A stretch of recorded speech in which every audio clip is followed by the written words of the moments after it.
Welcome student, myself Dr. Savita Meena, Assistant Professor in Department of Chemistry at Swami Vivekanand Government College, Khetri. तो chapter हम पहले शुरू कर चुके हैं आयनिक सॉलिड। आयनिक सॉलिड में ही आज हम नया टॉपिक पढ़ेंगे जो है फायंस रूल। तो फायंस रूल में किस तरह से धनायन और ऋणायन की जो पोलराइजेबिलिटी और पोलराइजेशन पावर इफेक्ट होती है, उनके क्या क्या रीज़न हैं, वो हम इस टॉपिक में पढ़ेंगे। सबसे पहले फायंस रूल को फायंस ने 1923 में सजेस्ट किया था। उसने बताया था कि ये एक रूल है जिससे हम प्रिडिक्ट कर सकते हैं कोवलेंट कैरेक्टर्स की डिग्री को। डिग्री ऑफ कोवलेंट कैरेक्टर, कितने कोवलेंट कैरेक्टर प्रेजेंट है आयनिक कंपाउंड्स में या फिर आयनिक बॉन्ड में। तो ये फायंस द्वारा सजेस्ट किया गया। इसी में हम फर्स्ट टॉपिक पढ़ रहे हैं पोलराइजेशन इफेक्ट। पोलराइजेशन इफेक्ट में दो हमारे पास होता है, एक तो होती है पोलराइजिंग पावर और एक होती है पोलराइजिबिलिटी। तो कितना पोलराइज करने की पावर है और कितना पोलराइज होने की कैपेसिटी है, उसके आधार पर इसको बताया गया है। ठीक है, तो इसके लिए हमने एग्जाम्पल के लिए लिए हैं, हमने दो आयन लिए, एक धनायन और एक ऋणायन। जब धनायन व ऋणायन एक दूसरे के निकट आते हैं तो ऋणायनों के विकृत होने को, ऋणायनों की ध्रुवणीयता या पोलराइजेबिलिटी तथा ऋणायनों को ध्रुवित कर सकने की जो धनायनों की सामर्थ्य होती है, उसको हम धनायन की ध्रुवण शक्ति कहते हैं। ठीक है, धनायन और ऋणायन जब एक दूसरे के पास आते हैं तो धनायन क्या करेगा, ऋणायन को पोलराइज करने की कोशिश करेगा। तो वो हो गई धनायन की ध्रुवण शक्ति, जिसको हम बोलते हैं पोलराइजिंग पावर। धनायन के पोलराइज करने की वजह से ऋणायनों में ध्रुवणीयता आती है, जिसको हम बोलते हैं पोलराइजेबिलिटी। तो इन दोनों के आधार पर हमने ये देखा पोलराइजेशन इफेक्ट। धनायन जैसे जैसे पास में आया, ऋणायन की स्ट्रक्चर में यहाँ थोड़ा थोड़ा चेंज हुआ और धीरे धीरे ऋणायन की स्ट्रक्चर में बहुत ज़्यादा चेंज हो गया। तो हम देख सकते हैं फर्स्ट स्ट्रक्चर में है आयनिक बंध में गोलाकार आयन है। जैसे जैसे हम बी स्ट्रक्चर की तरफ गए, आकार बढ़ा ऋणायन का, क्योंकि उसमें ध्रुवणता या पोलराइजेबिलिटी इंक्रीज हो गई। सी तक जाते जाते आकार बहुत ज़्यादा इंक्रीज हो गया है, पोलराइजेशन पावर बहुत ज़्यादा हो गई है और इन्होंने दोनों ने मिलकर एक मॉलिक्यूल बनाया है। तो मेनली क्या इफेक्ट कर रहा है पोलराइजेशन को? फर्स्ट, जो idealised ion pair with no polarisation, हम देख सकते हैं ए में क्या है, आयन पेयर है जहाँ कोई पोलराइजेशन नहीं है। सेकंड वाले में म्यूचुअली पोलराइज्ड आयन पेयर है, आयन पेयर अभी भी है बट ये म्यूचुअली पोलराइज कर रहा है। थर्ड में क्या है, polarisation sufficient to form covalent bond. तो एक तरह से हम ये कह सकते हैं कि आयनिक बॉन्ड से कोवलेंट बॉन्ड की तरफ शिफ्ट हो गया है। तो इसका मतलब हम ये बता सकते हैं कि अगर जो धनायन और ऋणायन दोनों हैं तो वहाँ पर कुछ कोवलेंट कैरेक्टर्स भी होते हैं, जो हम फायंस रूल पोलराइजिंग पावर के आधार पे ही बता सकते हैं। अब यहाँ पर हमने ये डैश लाइंस जो इसमें दिखाई जा रही हैं, ये क्या है? Dash lines represent the hypothetical unpolarised ion. कि अनपोलराइज्ड आयन यहाँ पे अभी भी ये गोलाकार है, यहाँ भी गोलाकार है, पर एक्चुअली ये पोलराइज हो गया है, जो कि इस सॉलिड लाइन से हम देख सकते हैं। Polarization of an ionic bond and thus the degree of covalency is high if bond आयनिक है फिर भी डिग्री ऑफ कोवलेंसी ज़्यादा हो सकती है। किस कंडीशन में ज़्यादा हो सकती है? First, charge of the ion higher. अगर जो हमारा कैटायन है उस पर चार्ज बहुत ज़्यादा है, तो चार्ज ज़्यादा होने से क्या होगा, उसका साइज़ छोटा होगा और साइज़ छोटा होने से क्या होगा, वो इजीली ऋणायन को पोलराइज करने की कोशिश करेगा। तो हम कह सकते हैं कि ये फेवर करता है कोवलेंट कैरेक्टर को। सेकंड, अगर हमारे पास जो आयन है, धनायन है, उस पर बहुत ज़्यादा चार्ज नहीं है और उस पर चार्ज कम है, जैसे कि सोडियम प्लस पोटेशियम, इन पे +1 चार्ज ही है, तो ये फेवर करेंगे आयनिक कैरेक्टर को। तो कोवलेंट कैरेक्टर किस केस में है?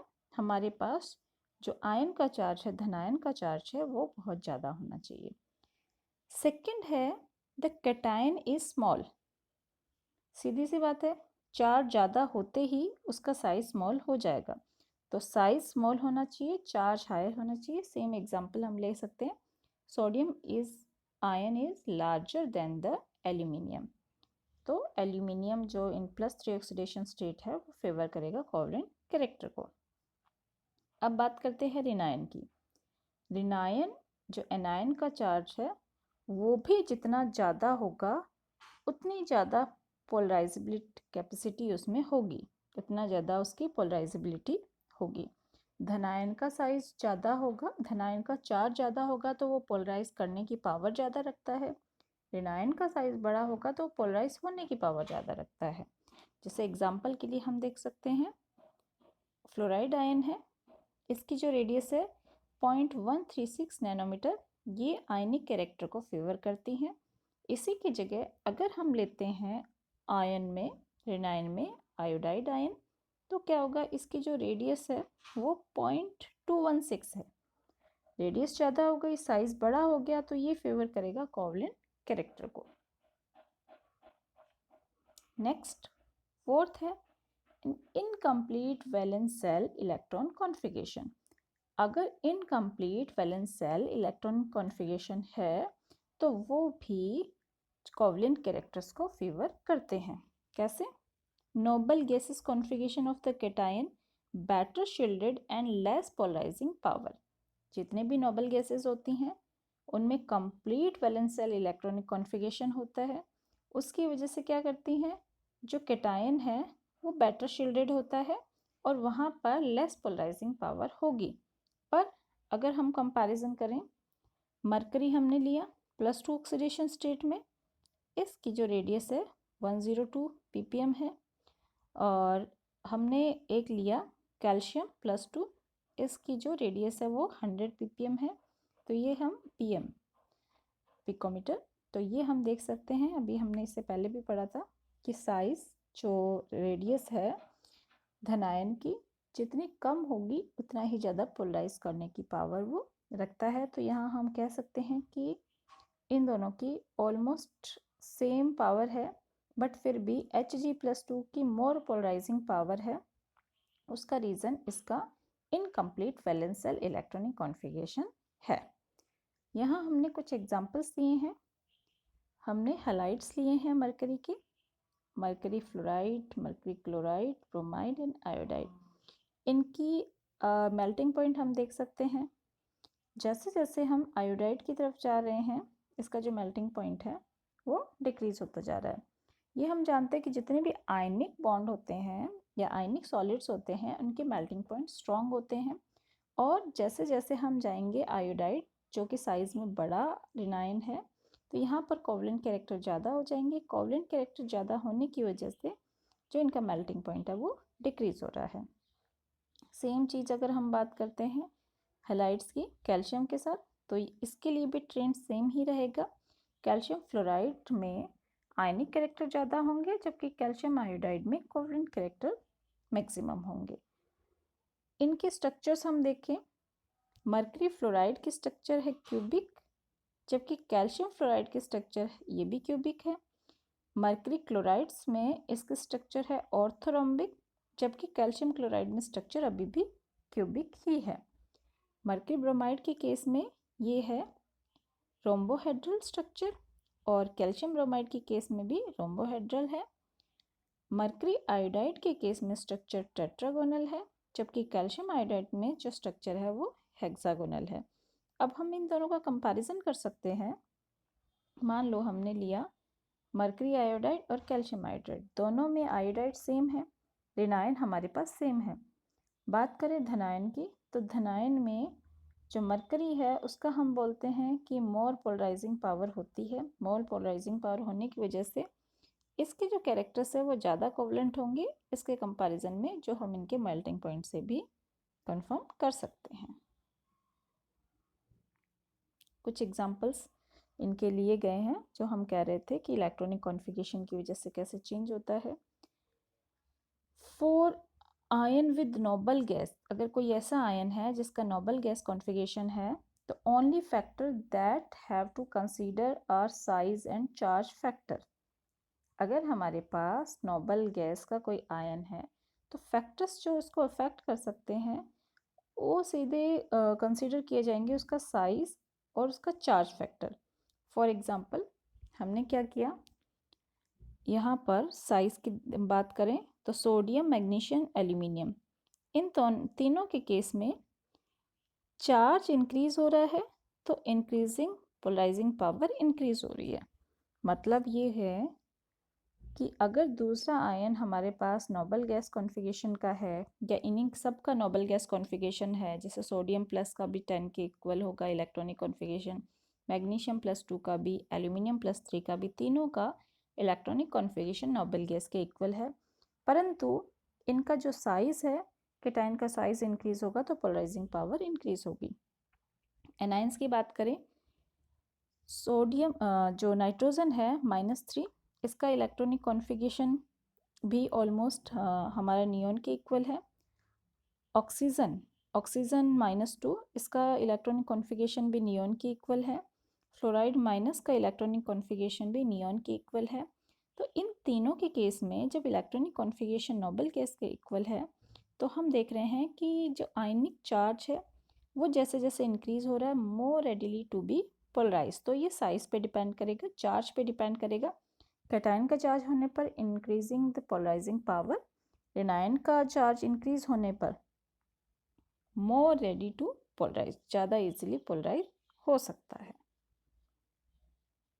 साइज फैक्टर, अब साइज फैक्टर की बात करें, चार्ज की हम बात कर चुके हैं, तो कैटायन का जो साइज है वो जैसे जैसे इंक्रीज होगा वैसे वैसे क्या है, उसकी जो पोलराइजिंग पावर है वो कम हो जाएगी। हमने पहले भी पढ़ा था कि कैटायन का साइज जितना छोटा होगा इसकी पोलराइजिंग पावर उतनी ही ज़्यादा हायर होगी। यहाँ हमने एग्जांपल लिया है, ये कुछ क्लोराइड्स हैं, तो इसमें हम देख रहे हैं कोवलेंसी है वो बैरियम क्लोराइड से लेकर बेरिलियम क्लोराइड तक इंक्रीज हो रही है। तो उसका हम देख सकते हैं कि जो मेल्टिंग पॉइंट है वो भी उसी डायरेक्शन में हमारा डिक्रीज हो रहा है, और जो कंडक्टेंस है इन मोल्टन स्टेट वो उसी तरफ डिक्रीज हो रही है। तो जितने ज़्यादा आयनिक कैरेक्टर होंगे, जो कि बेरियम क्लोराइड में सबसे ज़्यादा है, क्योंकि बेरियम क्लोराइड का जो साइज़ है वो ज़्यादा है, साइज़ ज़्यादा होने पर कोवलेंट कैरेक्टर्स कम होते हैं, तो ये इसके आयनिक कैरेक्टर होंगे, इसीलिए इसका मेल्टिंग पॉइंट भी बहुत ज़्यादा है 955 डिग्री सेंटीग्रेड। और जो कंडक्टेंस है वो भी इसकी यहाँ पे शो नहीं की है, काफ़ी होगी। इसी तरह से strontium chloride, calcium chloride, magnesium chloride की तरफ जाते जाते कोवलेंसी इंक्रीज हो रही है, कोवलेंट कैरेक्टर इंक्रीज हो रहे हैं, मेल्टिंग पॉइंट डिक्रीज हो रही है, कंडक्टेंस इन मोल्टन स्टेट डिक्रीज हो रही है, क्योंकि कंडक्टेंस आयनिक सॉलिड्स में सबसे ज़्यादा होती है। तो बेरियम क्लोराइड में हम देख सकते हैं कंडक्टेंस बहुत ही कम है 0.056, और मेल्टिंग पॉइंट भी इसका कम है 404 डिग्री सेंटीग्रेड, तो वहाँ पर कोवलेंट कैरेक्टर मैक्सिमम होंगे।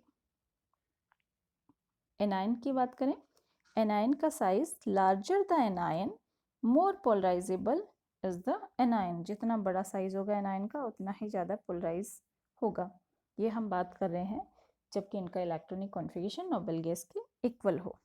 मेल्टिंग पॉइंट में भी ये है कि अगर हमारे पास जो धनायन है वो सेम है और एनायन का साइज़ इंक्रीज़ हो रहा है, तो साइज़ इंक्रीज़ होने के साथ साथ, जैसे सोडियम आयोडाइड है, इसका में एनायन का साइज़ इसमें सबसे ज़्यादा है, ज़्यादा होने की वजह से इजीली पोलराइज होगा, पोलराइज होने की वजह से कोवलेंसी इंक्रीज़ होगी, कोवलेंसी इंक्रीज़ होगी तो जो इनके मेल्टिंग पॉइंट्स है वो भी इंक्रीज़ होंगे। तो सोडियम फ्लोराइड से जैसे ही हम सोडियम आयोडाइड की तरफ जाते हैं, मेल्टिंग पॉइंट इंक्रीज होंगे, मेल्टिंग पॉइंट डिक्रीज होंगे, कोवलेंसी इनकी इंक्रीज होगी। यहाँ हमने कुछ और एग्जांपल्स लिए हैं कार्बोनेट्स के। अगर हमने कार्बोनेट्स लिए हैं बेरिलियम से बेरियम तक, तो हम देख सकते हैं कोवलेंसी जैसे बेरियम क्लोराइड में सबसे ज़्यादा थी, ऐसे ही बेरियम कार्बोनेट में सबसे ज़्यादा है, तो कोवलेंसी बेरिलियम कार्बोनेट में सबसे ज़्यादा है। तो जैसे ही हम बेरियम कार्बोनेट से बेरिलियम कार्बोनेट तक जाएंगे कोवलेंसी इंक्रीज होगी। टेम्परेचर भी, डिकम्पोजिशन टेम्परेचर भी इसका डाउन होगा। और इसके कुछ एग्जांपल्स हैं, ऑक्साइड्स भी हम ले सकते हैं। ऑक्साइड के केस में भी मैग्नीशियम ऑक्साइड से बेरियम ऑक्साइड तक इनकी जो स्ट्रक्चर है वो सोडियम क्लोराइड की तरह ही होती है, मतलब इनके जो कैरेक्टर्स हैं वो आयनिक होंगे। आयनिक होने की वजह से ही इनके जो मेल्टिंग पॉइंट्स हैं वो बहुत ज़्यादा हैं। और जो बेरियम ऑक्साइड है उसका जो मेल्टिंग पॉइंट है वो थोड़ा सा कम होगा कंपैरेटिवली। यहाँ पे मेल्टिंग पॉइंट ये आप दोबारा एक बार क्लियरली देख लेना। बेरियम ऑक्साइड का है 2530, मैग्नीशियम ऑक्साइड का होगा 2826, कैल्शियम ऑक्साइड का होगा 2430 और स्ट्रोंशियम ऑक्साइड का होगा 2613, बेरियम ऑक्साइड का होगा 1923। तो इस तरह से हम कह सकते हैं कि इनके कोवलेंट कैरेक्टर बेरिलियम ऑक्साइड में सबसे ज़्यादा हैं। तो इस तरह से यहाँ पर ये हमने कंप्लीट किया है फायंस रूल। तो फायंस रूल में हम इनकी पोलराइजिंग पावर, पोलराइजेबिलिटी और कौन से कैरेक्टर इफेक्ट कर सकते हैं ये हमने पढ़ा है। ये टॉपिक आज हम यहीं कंप्लीट करते हैं। Thank you students.